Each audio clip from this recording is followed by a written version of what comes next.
It was calm until I got out here to start doing this. I've been working on these traps all morning. These are some traps that I'm going to sell to a guy. Asked me if I could cut loose of a few, and I'm not going to use them. Matter of fact, I haven't set a trap yet. I'm having trouble penciling in cost of gas and cost of materials, and actually what the fur is going to bring. That I don't know. Just don't know what I'm going to do yet. Anyway, I'm going to get these in the truck. I had a question, or I guess it was a question in the comments about what is the best 1911 ever. I think that's how he said it. Anyway, we're going to talk about that, or I'm going to talk about that. Let me get these into the truck, get you a cup of coffee, and I'll meet you down in the shop, and we're going to talk and shoot 1911 today. Okay. Well, the wind kicked up, so hopefully it'll die down so we can do some shooting here in a bit. So the question in the comment was, what's the best 1911 of all time? And I don't know if the guy was asking what would be the best one for him to buy, but the way that question was asked, there's only one way I can answer it. The best 1911 of all time was the first one, because it's the great-great-great-great-grandfather of all the 1911s we have now. The design was very well designed. That design has lasted all these years from the 1911. There was some 1911s produced, 1911 type pistols produced before 1911 as they were getting into 1911 is when the one that came out that actually looks like the one today. There were some more before that. But all those pistols were designed really well and improved. And some of them were improved even more recently than in the beginning. The 1911 was a military pistol. Now, if the fellow was asking what's the best 1911 for me to buy right now, in the old days, I'm still a fan of Colt. I've got a couple of Colts here that I've had for a good period of time. This is a government model. And then this one's an officer's model. And this is like about I don't know, this one's probably made in the 60s or 70s. It's a really old officer's model. But it functions great. And actually, these two guns shoot the same point of aim at 25 yards, which is really nice to have your main gun and a backup do that. I'm a fan of Colts, always have been a fan of Colt. Wasn't over the course of my life always able to afford a Colt, but they're good. The thing is these gun companies get bought and sold. Because like right now, I believe Colt is owned by, don't hold me to it, but a company either is CZ or it's a company like that, okay? Now, is their quality control as good as Colt? Well, I don't know. You know, I haven't shot one. So it might be better quality control. Most of them out there now, usually when you get them, they shoot as advertised. They work as advertised, and every once in a while you'll get a bump. Springfield Armory is still one of my favorite people for building guns, as far as good quality. I bought one of their Prodigies in 9mm. That's another thing. What caliber do you want? 1911s nowadays come in just about any caliber you might want. So if you want like a 1911, but you want it in 9mm, you might go and see if you can find. I think Colt is coming out with some 9mm now in the 1911 style. But in the old days, I always liked the gun that was in between this. This is a government. This is an officer's model. The one in between had just a little bit longer barrel, but the handle was the same as the government model. The officer's model, the handle's a little smaller. It's not too small for my hand, but it takes a different size magazine. Both one of Wilson Combat's when I was writing for Tactical Gear, I got to test one of Wilson Combat's guns, and also Night Force sent me one, and I tested those. These are the Cadillacs, okay, or these two that I tested and I actually had in my hand are Cadillacs.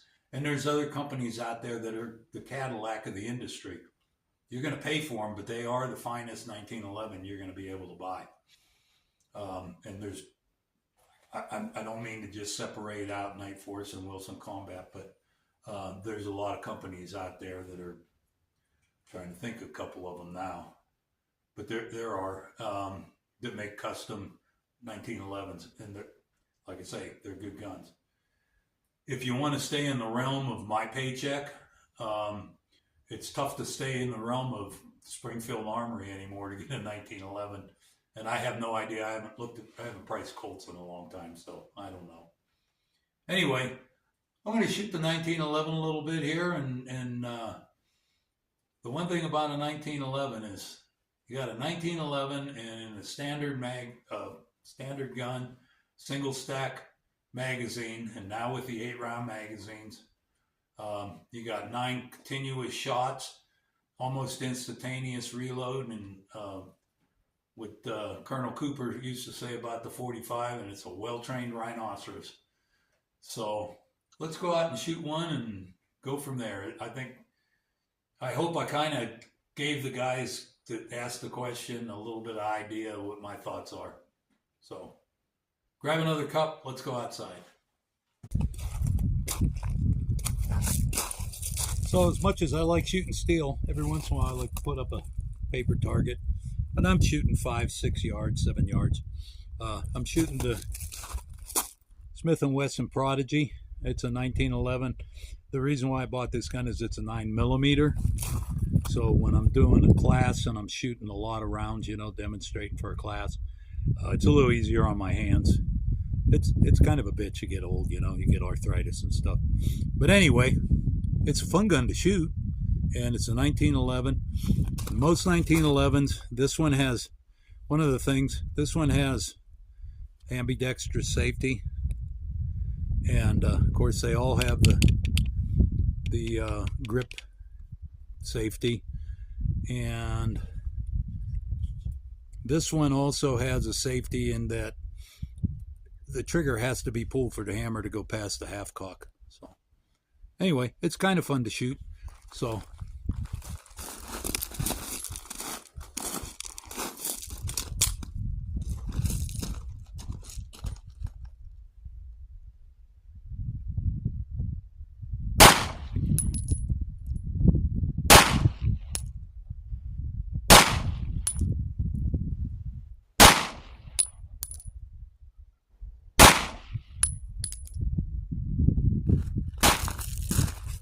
okay, this one here, I got to move the camera a bit.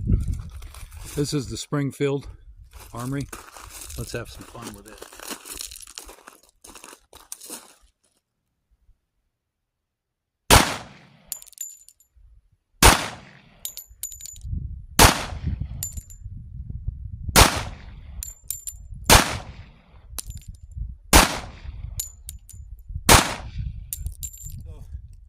This is a spinner target. I think you can see it there. Idea is to make it go around one time. I don't shoot this very fast. A lot of guys shoot it really fast, but it teaches you the target will move a little bit this way, and then the idea is hit the other target, the top target, at the right exact climb. If you hit it the wrong time, it'll just stop it. But if you hit it at the right time, it'll... All right, let's go.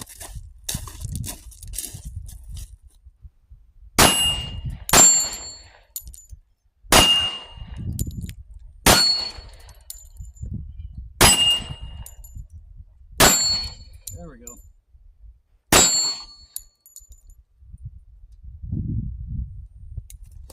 I've been shooting here a while. I got about 8 rounds of 45 left, so I'm going to shoot that, and then I'll shoot up the rest of my 9mm.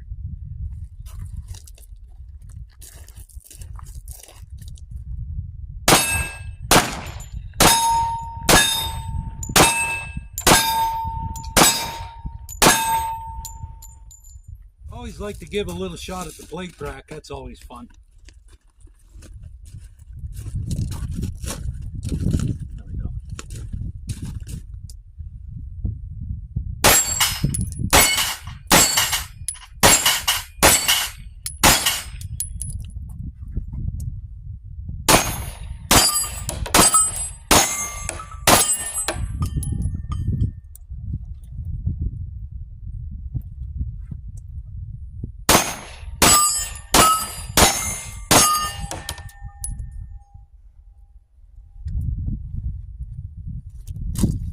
fun.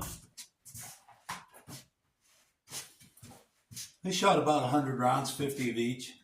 It was kind of fun. I hope I answered the question because, like I say, to me the best 1911 of all time was the first one because that's where they all came from.